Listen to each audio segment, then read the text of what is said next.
এদিকে চট্টগ্রাম অফিস দখল করেনি এনসিপি। তারা একটি সংবাদ সম্মেলন করে কথাটি জানিয়েছেন। কেন জানিয়েছেন চলং দর্শকবিন্দু একটু ভালো করে জেনে নিই। যেখানে বাংলাদেশের আওয়ামী লীগের অফিস ছিল, সেটা ছিল ঐতিহাসিক একটা অফিস, চট্টগ্রাম আওয়ামী লীগের কেন্দ্রীয় কার্যালয়। সেখান থেকে চট্টগ্রামের আওয়ামী লীগের সমস্ত কার্যক্রমগুলো পরিচালিত হতো। আজকের একটি খবরে দেখা গেছে চট্টগ্রামের এনসিপির যে মেন রয়েছে তার নেতৃত্বে চট্টগ্রাম আওয়ামী লীগের কার্যালয় ঘেরাও করা হয়েছে। বিভিন্ন গণমাধ্যম এবং সোশ্যাল মিডিয়াতে এই সংক্রান্ত বিভিন্ন খবর ছড়িয়ে পড়েছে। বন্ধুরা, আপনাদেরকে জানিয়ে দিব কি ঘটেছে সে বিষয়ে। চলুন আমরা জেনে নিই, আমাদের সাথেই থাকুন। চট্টগ্রাম উত্তর জেলা আওয়ামী লীগের দোস্ত বিল্ডিং 2 কার্যালয় জাতীয় নাগরিক পার্টি এনসিপি ভাঙচুর বা দখল করেনি। কেন দখল করেনি সে বিষয়ে তারা বিস্তারিত বলেছে। ক্ষোভ থেকে এই অফিসে ভাঙচুর করেছে ছাত্র জনতা।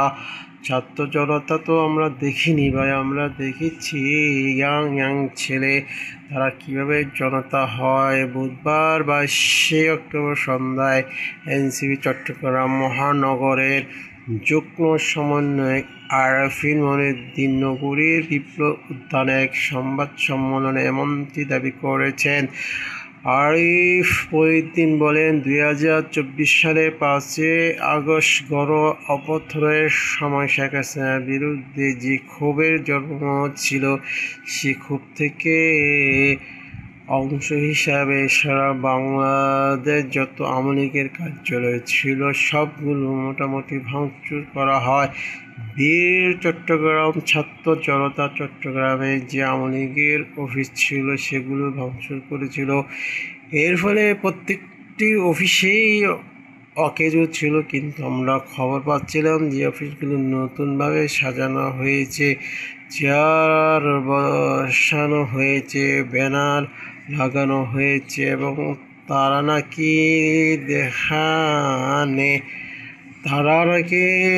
দেখানে আদায় যায়। আমরা সেখানে যেতে চাইনি। আমরা কোতোয়ালি থানার বলেছি যে আপনারা একটু দেখেন। এদিকে সর্বশেষ আমরা গতকাল 18 অক্টোবর খবর পেলাম যে ওখানে শেখ রাসেলের জন্মদিন পালন করা হবে। আমরা সেদিন গিয়েছিলাম, কিন্তু সেখানে কাউকে আমরা পাইনি। মঙ্গলবার আমরা আবার খবর পেলাম যে আওয়ামী লীগের নেতা কর্মীরা আবারও সেখানে এসেছে। সে খবর পেয়ে আমরা গাজীতলী মোড় থেকে রওনা দিই। অনেক তখন সেখানে চলে আসে। আমরা সেখানে পৌঁছে দেখতে পাই যে অফিসটা ভাঙচুর করা হয়েছে, তবে দখল করা হয়নি, যোগ করেন তিনি। এরপরে আওয়ামী লীগের পক্ষ থেকে তাদের উপর সামাজিক মাধ্যমে হুমকি ধুমকি আসছে বলে তিনি অভিযোগ করেন।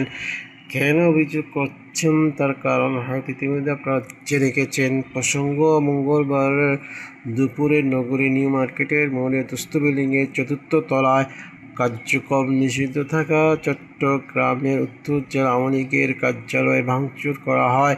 এরপর থেকে সেখানে তালা লাগিয়ে দেওয়া হয়, যা সামাজিক মাধ্যমে ছড়িয়ে পড়ে।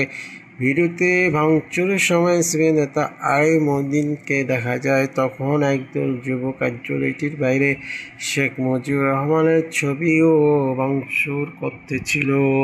এদিকে চট্টগ্রাম